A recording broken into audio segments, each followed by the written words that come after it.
यदि आप यहाँ आते हो बरवाला आश्रम में तो आपको सबसे पहले ये उद्देश्य बनाना होगा कि मुझे मोक्ष चाहिए।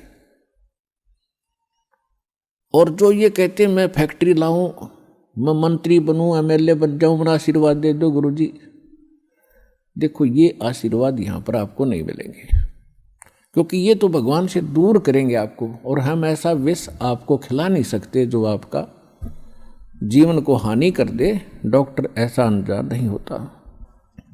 इसका कारण ये है कि जैसे कोठी बंगले आपको दे भी देगा भगवान, तो आप परमात्मा से कोसों दूर होगे।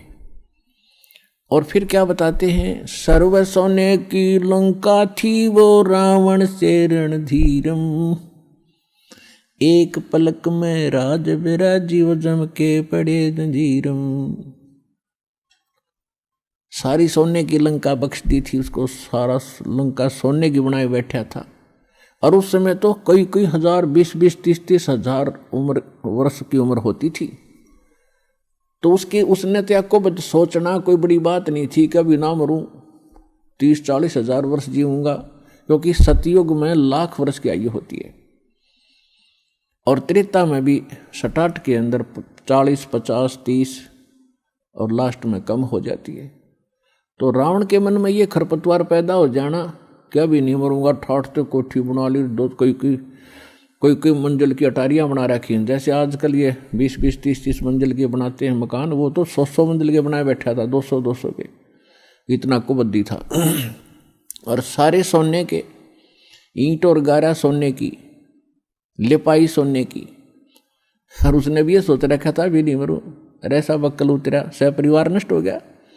तो कहने का भाव ये है, परमात्मा कहते हैं कि क्या मांगो कुछ थिर न रहाई, ये देखत नैन चला जग जाई, 1 लख पूत 1.25 लाख नाती, उस रावण के दीवान बाती। परमात्मा कहते क्या मांगो, हमें बताते हैं कि क्या मांगोगे। रावण जितने धनी भी नहीं हो सकते, और ऐसे शक्तिशाली सिद्धि युक्त भी तुम नहीं हो सकते। और उसकी क्या दुर्गति हुई, और क्या मांगना चाहिए परमात्मा से। भक्ति दान गुरु दीजियो देवन के देवाओ, जन्म पाया भूलूं नहीं करहूं पद सेवा हो। और फिर क्या मांगे, साईं इतना दीजियो जा मैं कुटुंब समाए, हम भी भूखे न रहे अतिथि न भूख हो जाए। इससे अधिक मांगने की आवश्यकता नहीं भगवान से।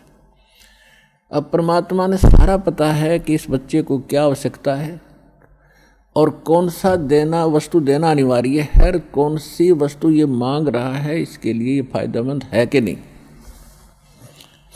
जैसे डॉक्टर के ऑपरेशन यानी उपचार के अंदर रोगी ने अपनी नहीं चलानी चाहिए, डॉक्टर की ही चाल है। जब डॉक्टर होगा तो सही वो।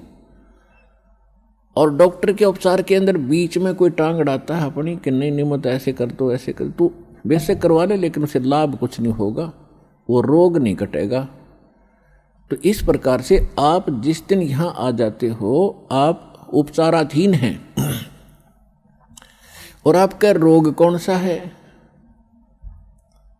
जग सारा रोग यारे, जिन सतगुरु वेद न जाण्या, जग सारा रोग यारे, जग सारा रोग यारे, जिन सतगुरु वेद न जाण्या, जग सारा रोग यारे। कौन सा रोग भाई, जन्म मरण का रोग लगा है या तृष्णा बडरी खांसी, जन्म मरण का रोग लगा है या तृष्णा बडरी खांसी, आवागमन की डोर गले में या पड़ी काल की फांसी, जग सारा रोग यारे, जिन सतगुरु वेद न जाण्या, जग सारा रोग यारे। भाई देखा देखी गुरु शिष्य बन गए, किया ना तत्व विचारा।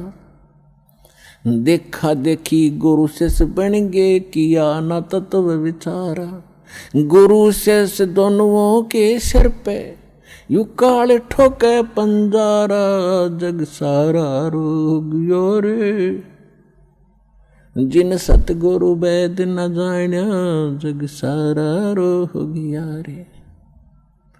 भाई साचा सतगुरु कोई न पूजे, इन झूठों जगपतियासी।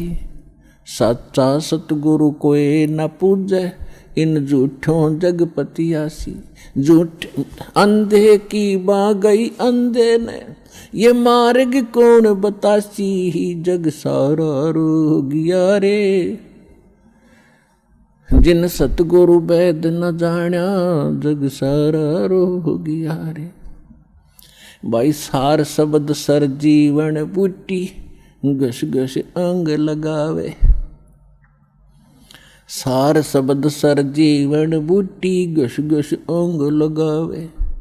कहे कबीर तुम सतकर मानो, ये जन्म मरण मिट जावे, जग सारा रो गया रे।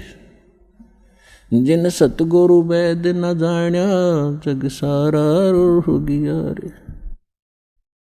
तो इसमें यह स्पष्ट कर दिया परमात्मा ने कि आपको कौन सा रोग है।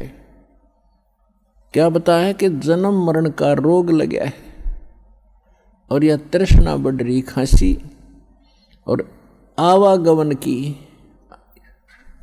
ऊपर जाओ, फिर वहाँ से अपना हिसाब करा के नीचे आओ, मनुष्य बनो, गधे बनो, कुत्ते बनो, फिर अपना टाइम पूरा करो, फिर जाओ। फिर वहाँ से नेक्स्ट आदेश हो गधा बनो, फिर जाओ, फिर आदेश बनो कुत्ता बनो, मनुष्य बनो, देवता बनो, फिर राजा बनो, फिर गधा बनो। कहते ये आवागमन की डोर गले में या काल के कर्म की फांसी आपके लगी हुई है, और इसको केवल परमात्मा पूर्ण ब्रह्म सत्य पुरुष कबीर परमेश्वर के अतिरिक्त कोई ऐसा भगवान नहीं है, देव नहीं है, जो इस रोग न काट सके।